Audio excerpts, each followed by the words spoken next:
Saludos hermanos, que el Señor los bendiga grandemente. Para mí es un gusto poder estar junto a ustedes en esta nueva clase de teología histórica.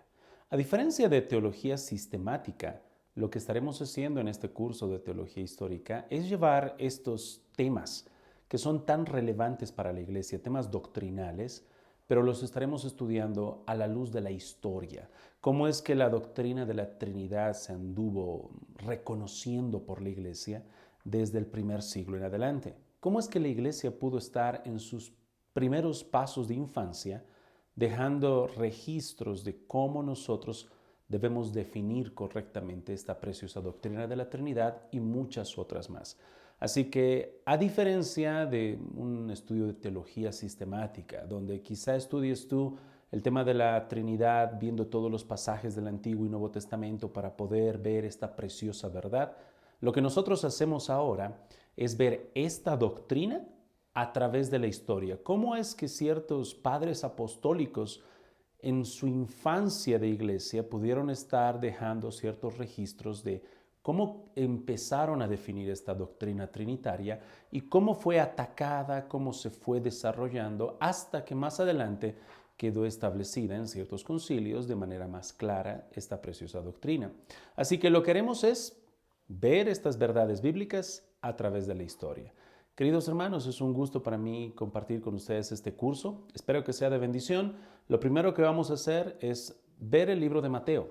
Vamos a dar una pequeña lectura al capítulo 16, verso 18 hasta el 19, que dice: Y yo también te digo que tú eres Pedro, y sobre esta roca edificaré mi iglesia, y las puertas del Hades no prevalecerán contra ella.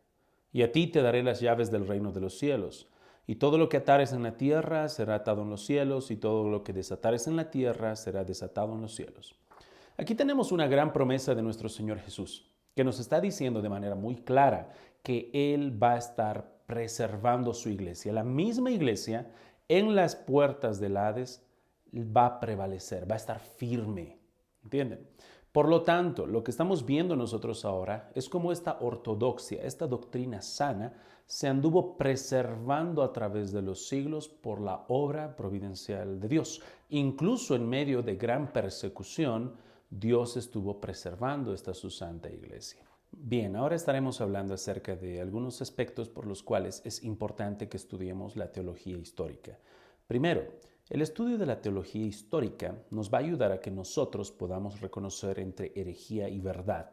A través de la historia de la Iglesia y el estudio de estos temas doctrinales, veremos cómo se fueron levantando ciertas sectas o ciertos grupos que se llamaban cristianos y ciertos grupos que nacieron dentro del mismo cristianismo, que empezaron a declarar ciertas herejías, así como negar la deidad de Cristo o negar la humanidad de Cristo, hablar de que Dios son tres personas, pero son tres dioses y que cayeron en un politeísmo.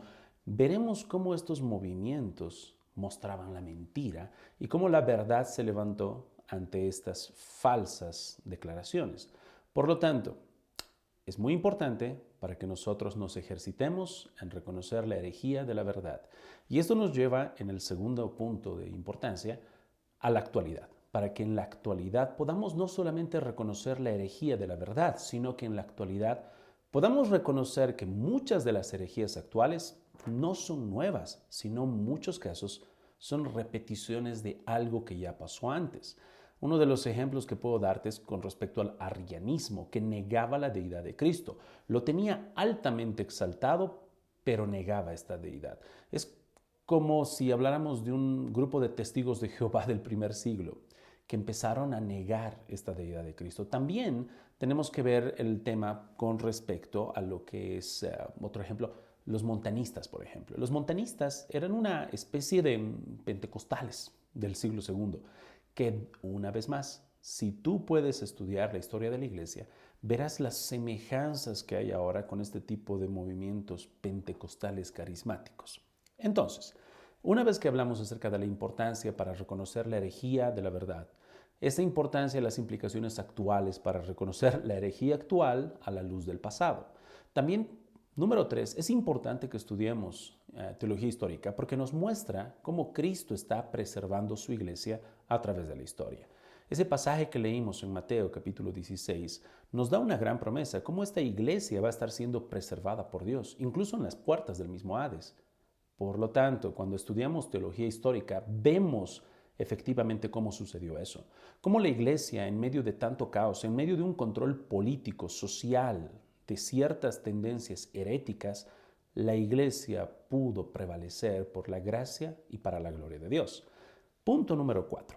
Quisiera que veamos que en este tiempo que hemos estado mencionando que ha habido gran desarrollo y podemos ver herejías y verdad, esta iglesia es una iglesia que está en un periodo de infancia y debemos reconocer esto, porque cuando nosotros vemos en la historia ciertos personajes muy valiosos, padres apostólicos que van a estar en el primer siglo, que cuando hablamos de padres apostólicos mencionamos discípulos de los mismos apóstoles que han dejado ciertos escritos. Más adelante tenemos a los padres apologistas, que eran los primeros defensores de la fe cristiana. Ante muchas veces el Imperio Romano y ante muchos filósofos redactaban cartas clarificando malos conceptos que se tenía del cristianismo. Más adelante tenemos del tercer siglo en adelante los padres de la iglesia.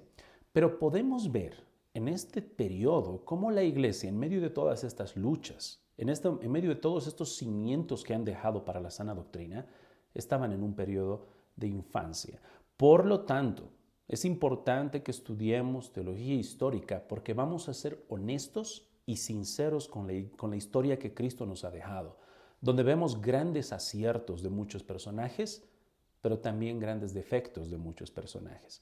Tenemos que tener un cuidado de no condenarlos, sino más al contrario, reconocer esas falencias a la luz de que Dios obra en su iglesia de manera progresiva. Dios va guiando de manera progresiva a la iglesia a una madurez. En el periodo de infancia, por ejemplo, cuando todavía no tenemos el canon que la iglesia reconoció, vemos que las cartas estaban circulando por todo lugar. No es como ahora que apretas un botón y se sube todo a la nube y todos tienen ese mismo archivo. Resulta que la gente en ese tiempo estaba padeciendo persecución. Tenían que copiar a mano y tenían que ir circulando, en muchos casos solamente regionalmente. Así que tomó unos cuantos siglos para que estas cartas puedan ser ya en todo lugar universalmente publicadas, y luego la iglesia tuvo que reconocer el canon del Nuevo Testamento. Pero, recordemos, Dios va progresivamente guiando a la iglesia en esta madurez. En los primeros siglos vemos una definición trinitaria muy infante, que más adelante se fue desarrollando poco a poco para que tengamos las palabras y los términos correctos en la actualidad. Así que tenemos que estudiar historia de la iglesia con este fin también, de que crezcamos en madurez y podamos ver a la iglesia en un periodo de infancia en la cual nosotros podemos analizar las cosas buenas y las cosas malas que tuvieron grandes personajes. Una vez que estamos viendo este tema introductorio, tenemos que hablar de los dogmas. Los dogmas son en sí simplemente creencias o conclusiones doctrinales. La palabra dogma viene de la palabra griega dokein, que significa conclusión de algo, convicción de algo. En el libro de Hechos, capítulo 16, verso 4, se hace el uso de esta palabra griega dogma. Dice, y al pasar por las ciudades les entregaban las ordenanzas que habían acordado los apóstoles y los ancianos que estaban en Jerusalén para que las guardasen. La palabra dogma o dokein está ubicada cuando tenemos aquí, les entregaban las ordenanzas, o sea, las conclusiones doctrinales en las cuales habían acordado en Jerusalén. En Jerusalén habían quedado en algo, en un mensaje que tenían que compartir al resto de las iglesias, para que no haya esta confusión entre los judíos y los gentiles. Pero aquí se usa esta palabra. Hay conclusiones doctrinales que hubo en Jerusalén que ahora se tienen que compartir. Estas ordenanzas, estos dogmas, estas creencias, estas conclusiones.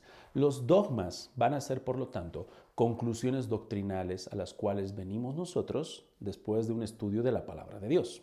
Por ejemplo, el tema de la Trinidad es un dogma que nosotros podemos definirlo, pero fluye de la palabra de Dios. Debemos recordar muy bien eso. Estos dogmas se subordinan a la palabra de Dios. La palabra de Dios nos trae estas doctrinas o dogmas. En sí, un libro de teología sistemática, por ejemplo, que te trae diferentes temas, es un libro de dogmas, dogmatics. Incluso algunos teólogos le llamaron así. Si no me equivoco, disculpa mi pronunciación, Gerardus Voss. Si no me equivoco, él también le llamó dogmatics, ¿ok? Asuntos dogmáticos, doctrinas fundamentales, creencias que nosotros tenemos. Así que cuando hablamos acerca de dogmas, estamos viendo conclusiones doctrinales que fluyen y que vienen de la palabra de Dios. Recuerda, se subordinan a la palabra de Dios, es lo que nosotros creemos. La Iglesia Católica hace lo contrario. Lo que hace la Iglesia Católica es subordina la Biblia a sus dogmas. Tienen dogmas que, si tú le muestras la palabra de Dios, van a querer que la palabra de Dios se subordine a estos dogmas, porque estos dogmas vienen por la Biblia, por, su, por sus autoridades católicas, el magistrado y por el Papa, y por la tradición. Así que de esa manera llegan a ciertos dogmas. La palabra de Dios para ellos se subordina a sus dogmas. No es así con nosotros. Nosotros estamos estudiando estos dogmas, pero debemos recordar que fluyen, vienen de la palabra de Dios. ¿Está bien? Algo más antes de que avancemos con respecto al tema de los dogmas y lo que nosotros creemos. Nuestra autoridad máxima siempre va a ser la palabra de Dios. Estamos estudiando teología histórica y estamos viendo estos aspectos doctrinales maravillosos a la luz de todo lo que sucedió en la historia de la Iglesia, pero nuestra mayor autoridad no es la historia de la Iglesia. Nuestra mayor autoridad es la palabra de Dios. Metodología de estudio. Cuando hablamos de esta metodología de estudio que vamos a llevar con respecto a estos dogmas, estas doctrinas importantes, hay una manera de estudiar, una metodología horizontal, donde se ve cada periodo de la Iglesia, diferentes doctrinas y cómo se fueron desarrollando de una manera horizontal. Nosotros estudiaremos teología histórica de una manera vertical. Lo que haremos será tomar un tema y ver cómo se desarrolló a través de toda la historia de la Iglesia. ¿Está bien? Y así estaremos avanzando. Los temas que estaremos llevando en este estudio de teología histórica son los siguientes. Estaremos hablando acerca, la siguiente semana, de lo que es el canon de las Escrituras. ¿Cómo es que se formó? ¿Cómo creemos nosotros en esta infalibilidad de las Escrituras? ¿Cómo creemos nosotros en la inerrancia de las Escrituras? Bien, también estaremos hablando acerca de la Trinidad. ¿Cómo es que se desarrolló todo este aspecto trinitario? Todos los debates que hubo, todos los conflictos que hubo con respecto a esta doctrina trinitaria. También hablaremos acerca de cristología, cómo había grupos heréticos o que negaban la deidad de Cristo o que negaban la humanidad de Cristo y demás. Hablaremos acerca del pecado y gracia, de la doctrina de la Iglesia, también hablaremos acerca de las doctrinas de las últimas cosas o escatología a través de todos los periodos de la Iglesia. Te sorprenderá, por ejemplo, enterarte que lo que se llama actualmente dispensacionalismo, ese rapto secreto de la Iglesia y todas esas películas que salieron, tiene una antigüedad de 200 años, nada más. Si tú ibas 300 años atrás, nadie creía ese tipo de rapto secreto de la Iglesia. Y entonces, pastor, ¿qué creían? Bueno, a través de la historia de la Iglesia vemos las doctrinas de las últimas cosas y cómo en cada periodo va a haber, en cierta manera, una perspectiva que como que va a dominar un poco más por ser mayoría en ciertas etapas, pero va a ir cambiando. Pero estaremos estudiando doctrina de las últimas cosas a la luz de la historia. Como conclusión, queridos hermanos, quisiera dejar muy en claro cuán importante es estudiar este tema de teología histórica, debido a que nos va a estar guiando no solamente a que reconozcamos la verdad de la mentira, sino que nos va a quitar ese corazón individualista que tenemos. ¿A qué me refiero con esto? Que en muchos casos alguien piensa y dice de manera correcta, Dios me va a hablar a través de su palabra y el Espíritu Santo. Y es cierto.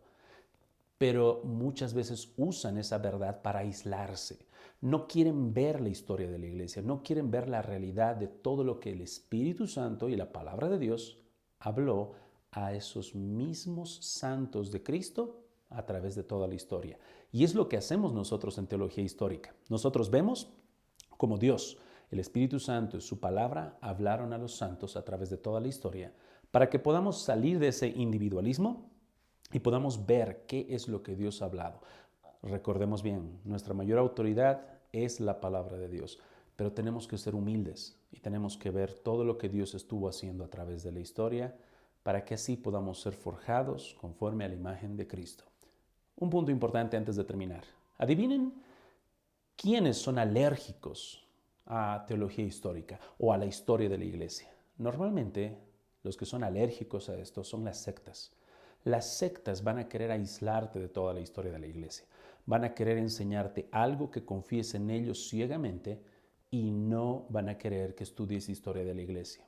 Una persona que está en una secta y termina estudiando historia de la iglesia va a encontrar muy regularmente que aquellas doctrinas que fueron condenadas por la iglesia a través de todos los siglos, resulta que su secta las aprueba.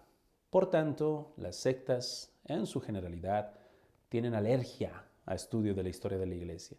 Queridos hermanos, que el Señor los bendiga. Va a ser un lindo tiempo. Vamos a compartir con ustedes este tema tan importante de teología histórica. Hay varios temas que nos están esperando. Espero verlos muy pronto. Un abrazo, hermanos, y que el Señor los bendiga.